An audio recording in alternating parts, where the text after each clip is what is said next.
नमस्कार, आप देख रहे हैं द डिजिटल रिपोर्टर। मैं हूं आपके साथ अर्जुन खजूरिया। महाराष्ट्र में जैसे जैसे बीएमसी चुनाव नजदीक आता जा रहा है, वैसे वैसे राजनीतिक उठापटक जो है वो भी इस समय जारी है। और इस वक्त की आपको बड़ी खबर बता दें, लगभग आधे घंटे तक देवेंद्र फडणवीस महाराष्ट्र के मुख्यमंत्री और उद्धव ठाकरे के बीच में बंद कमरे में मुलाकात हुई है। जी हां, इस वक्त की सबसे बड़ी ब्रेकिंग आ रही है महाराष्ट्र से।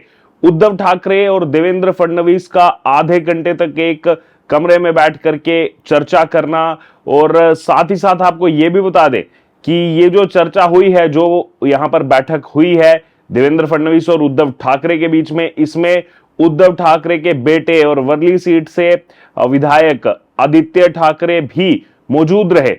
तो यानी कि बीएमसी चुनाव आ रहा है, उससे पहले ये देखा गया कि राज ठाकरे उद्धव ठाकरे साथ में, और अब उद्धव ठाकरे और देवेंद्र फडणवीस का एक बैठक में साथ में आना, आधे घंटे तक चर्चा करना, कई सारे जो है राजनीतिक चर्चाओं को कहीं ना कहीं ये उसकी शुरुआत है। और अब देखना होगा आने वाले दिनों में किस तरीके से यहां पर इसका बदलाव जो है देखने को मिलेगा।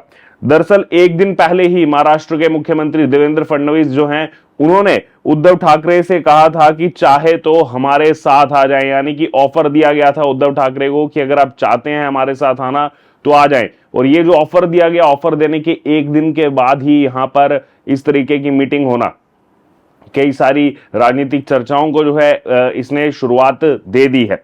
दरअसल आपको बता दें कि ये जो मुलाकात हुई है आज ही के दिन हुई है, गुरुवार को।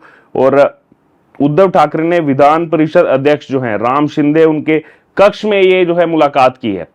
जो यानी कि विधान परिषद का जो एक कक्ष रहता है, उसमें जो अध्यक्ष हैं राम शिंदे, उनका जो कक्ष है वहां पर ये मुलाकात हुई है। उसके बाद जो है वही उसी मुलाकात के दौरान जो है आदित्य ठाकरे भी जो है वहां पर मौजूद रहे। और तमाम जो है क्यास इसलिए लगाए जा रहे हैं क्योंकि देवेंद्र फडणवीस ने सबसे पहले शुरुआत करी। देवेंद्र फडणवीस ने जो है कल ही उद्धव ठाकरे को ऑफर दिया था, बुलाया था, और आज ही उद्धव ठाकरे आगे आकर के उन्होंने मुलाकात कर दी। वहीं कुछ रिपोर्ट्स में यह भी कहा जा रहा है, कई सारे राजनीतिक अटकलें जहां एक तरफ शुरू हुई है, वहीं कुछ रिपोर्ट्स में भी कहा जा रहा है कि नेता विपक्ष के पद को लेकर के चर्चा हुई है। अब हो सकता है नेता विपक्ष के पद को लेकर चर्चा हुई हो, लेकिन अगर आधे घंटे तक चर्चा हुई है तो केवल ये नेता विपक्ष के मुद्दे पर चर्चा नहीं हुई होगी। आधे घंटे तक अगर चर्चा हुई है तो आधे घंटे की चर्चा में यकीनन आने वाला जो बीएमसी चुनाव है, बृहन मुंबई म्युनिसिपल कॉर्पोरेशन चुनाव, या फिर पूरे महाराष्ट्र के अंदर जो अलग अलग स्तर पर जो निकाय के चुनाव है, म्युनिसिपैलिटी के चुनाव है, यकीनन उसको लेकर के भी एक गहन चर्चा जो है वो यहां पर हुई होगी। जी हां, दरअसल देवेंद्र फडणवीस जो हैं, उन्होंने ये कहा था कि उद्धव जी 2029 तक सरकार में बदलाव की कोई गुंजाइश नहीं है।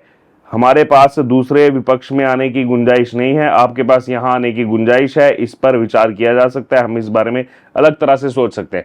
तो देखिए, ये देवेंद्र फडणवीस की तरफ से कहा गया था कि अब 2029 तक सरकार तो हिलने नहीं वाली है, सरकार में कुछ बदलाव होने नहीं वाला है, हम जो है विपक्ष में जाने नहीं वाले हैं, या फिर हमारे साथी जो हैं वो विपक्ष में जाने नहीं वाले हैं। लेकिन गुंजाइश इस चीज की है कि आप यहां पर आ सकते हैं, आप यहां आकर के शामिल हो सकते हैं। तो ये जो है खुला ऑफर ये देवेंद्र फडणवीस की तरफ से दिया गया था, जिसके बाद अब ये चर्चा भी हुई है, और शायद उद्धव ठाकरे जो है वो भी इस पर कुछ ना कुछ सोच रहे होंगे। वहीं विधान परिषद में विपक्ष के नेता अंबादास दानवे का विदाई समारोह जो है वो बुधवार को हुआ था। इसी दौरान मुख्यमंत्री देवेंद्र फडणवीस ने व्यंग करते हुए उद्धव ठाकरे से कहा था कि भाजपा उनके साथ विपक्ष में शामिल होने की संभावना नहीं रखती, लेकिन वो सत्ता पक्ष में आ सकते हैं। उस दौरान ये स्टेटमेंट दिया गया था। और अब इस बयान के 24 घंटे के अंदर ही देखिए, कोई कितना भी कह ले, कई सारे पॉलिटिकल एक्सपर्ट्स ये भी कह रहे हैं कि एक व्यंग कसा गया था, मजाक में ये चीज कही गई थी। अब चाहे व्यंग कसा गया हो, चाहे मजाक में ये चीज कही गई हो, लेकिन सच्चाई ये है कि ये चीज कहने के 24 घंटे के अंदर ही दोनों नेताओं की बंद कमरे में आधा घंटे तक मुलाकात होती है, चर्चा होती है। वहीं इस दौरान जो है एक किताब जो है वो भी भेंट की गई है, ये भी बता दें आपको। और ये किताब उद्धव ठाकरे ने भेंट की है। किसको भेंट की है? मुख्यमंत्री देवेंद्र फडणवीस को ये किताब जो है वो भेंट की गई है, और जिसमें लिखा गया है कि हिंदी की सख्ती क्यों, तीन भाषा जरूरी क्यों, इसको लेकर के ये किताब जो है दी गई है। वही ये जो मुलाकात हुई है उद्धव ठाकरे देवेंद्र फडणवीस की, इस मुलाकात पर उद्धव ठाकरे के बेटे और जो वर्ली से विधायक हैं आदित्य ठाकरे, उन्होंने कहा है कि आज हमने उन्हें एक कंपाइलेशन दिया है कि पहली क्लास से 3 भाषा नीति क्यों होनी चाहिए। इसे कई पत्रकारों और संपादकों ने लिखा है। वो किताब को लेकर के दरअसल जो है यहाँ पर कहा गया है आदित्य ठाकरे की तरफ से। इससे पहले आपको बता दें कि उद्धव ठाकरे, देवेंद्र फडणवीस एक साथ ही थे, एक साथ ही सरकार में थे एक समय में, लेकिन 2019 में जो है वो अलग हो गए थे। 2019 का जब विधानसभा चुनाव हुआ उसके बाद जो है वो अपनी अपनी राजनीतिक जो गलियां हैं वो यहाँ पर बदल दी थी दोनों ने। उसके बाद देवेंद्र फडणवीस जो हैं वो विपक्ष में बैठे रहे, बीजेपी विपक्ष में रही, क्योंकि फिर जो है महाविकास अघाड़ी बन गया। जो उद्धव ठाकरे उनको सीएम बनना था और इसीलिए शिवसेना जो है वो चली गई कांग्रेस के साथ और साथ ही साथ चली गई वो एनसीपी के साथ। और यही एक बड़ा कारण था कि एकनाथ शिंदे वो बड़े फ्रैक्शन के साथ जो है उन्होंने कहीं ना कहीं एक हिसाब से बगावत की। ज़्यादातर जो विधायक सांसद थे वो एकनाथ शिंदे के साथ थे। वो पहले चले गए सूरत, वहां से चले गए गुवाहाटी। ज़्यादातर जो संगठनात्मक पद होते हैं वो भी एकनाथ शिंदे के साथ ही थे, वो नेता भी। इसीलिए पार्टी का जो सिंबल है, पार्टी का जो नाम है शिवसेना, और जो सिंबल है वो भी एकनाथ शिंदे को ही मिला। अब शायद आदित्य ठाकरे जो तमाम बातें कर रहे हैं, फिर उद्धव ठाकरे जो बैठक कर रहे हैं, अब उनको शायद रियलाइजेशन हुआ होगा कि उनकी वो कितनी बड़ी गलती थी, लेकिन अब काफी देर हो गई। अब देखना होगा इस डैमेज को किस तरीके से जो है वो कंट्रोल करते हैं।